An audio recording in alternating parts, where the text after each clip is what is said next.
Good news to you. My name is Assistant Pastor Tari, and I'm here today to share my son AJ's testimony. My son AJ was born with a condition called spina bifida, and his is called meliomeningocele. It's the highest form of spina bifida.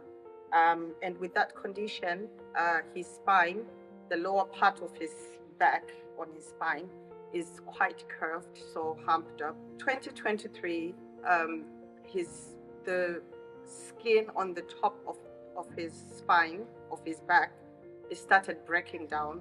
And this was caused by anything really. If he would sit on the sofa, it can break down. It can break down and open up.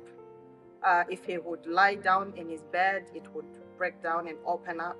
In that moment, it was really hard for us because at some point we would have to tell him, like, AJ, you cannot play on the floor with your brothers, because we were mortified. We were really scared for him that he might really hurt himself. And the doctors also advised that he should keep off his back. And in that moment, they also advised that he sleeps on his tummy. It was really tough for him, even for his little brothers as well. We had to limit, the activities that they could do together, just in fear that they could hurt him on his back.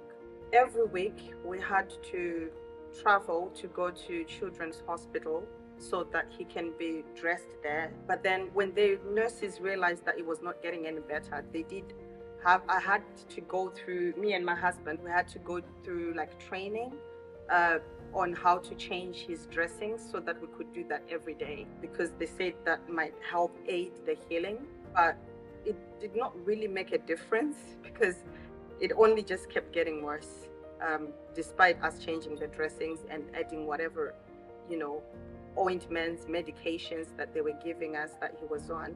I felt really heartbroken for my son. As much as I could express myself, at some points I would cry. I would cry. But then my son, sometimes because of his age, he would not be able to express how he would feel. So it was really heartbreaking to see.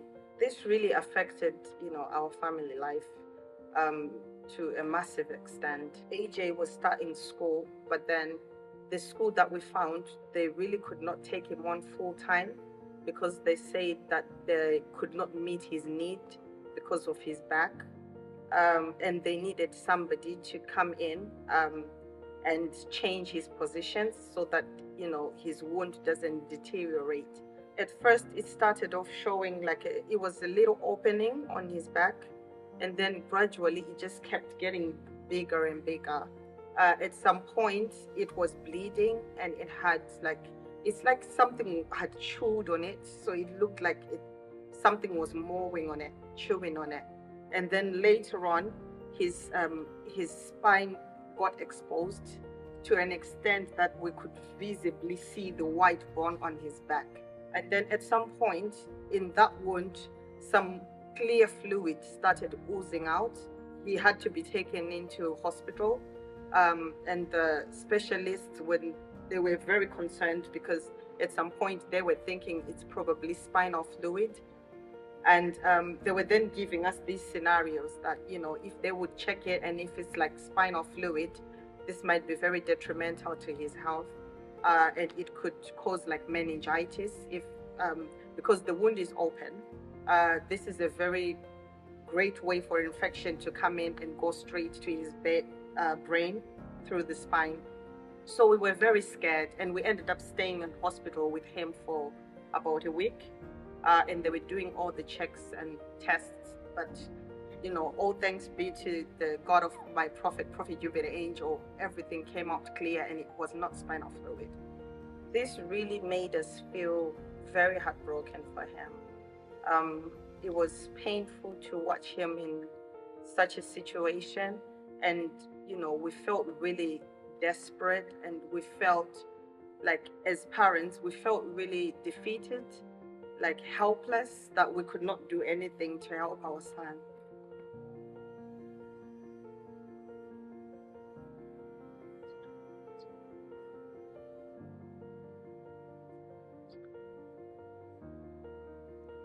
Yeah. it was really tough.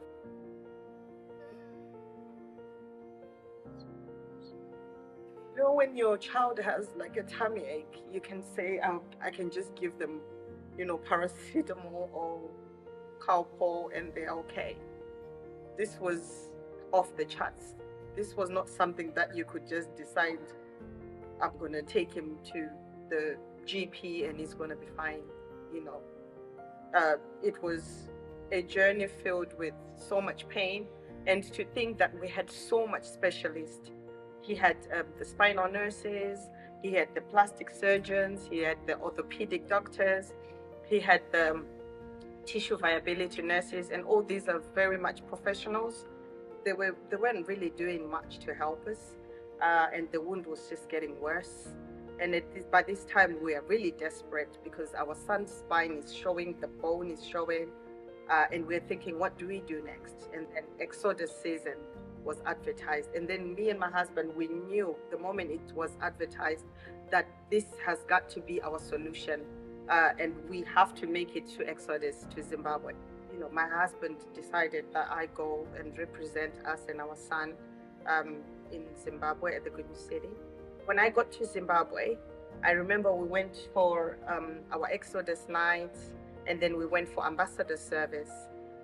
During the ambassador service, Prophet did announce that there was going to be a tour at the Good News City, and we were going to go there the next morning.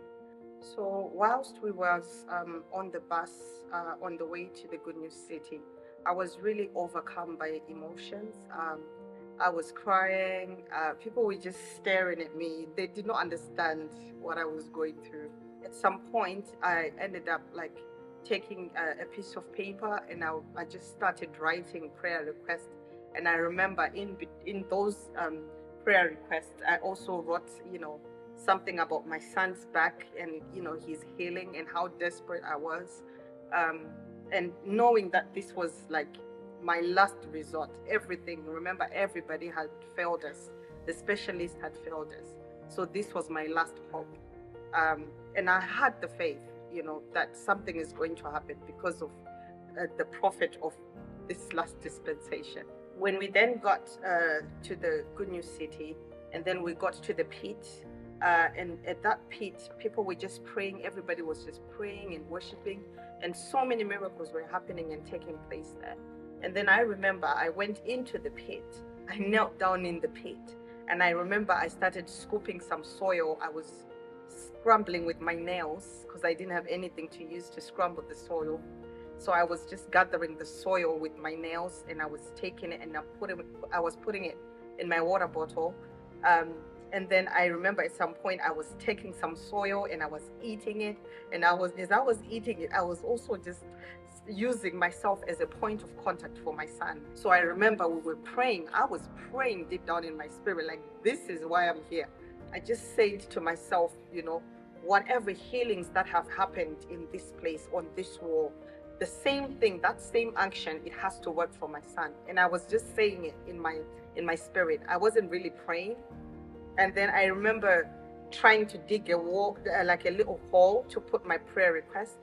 But then I ended up just putting my little paper on against the prayer wall, and I took tiny little rocks and I just put it over, on top of the prayer request.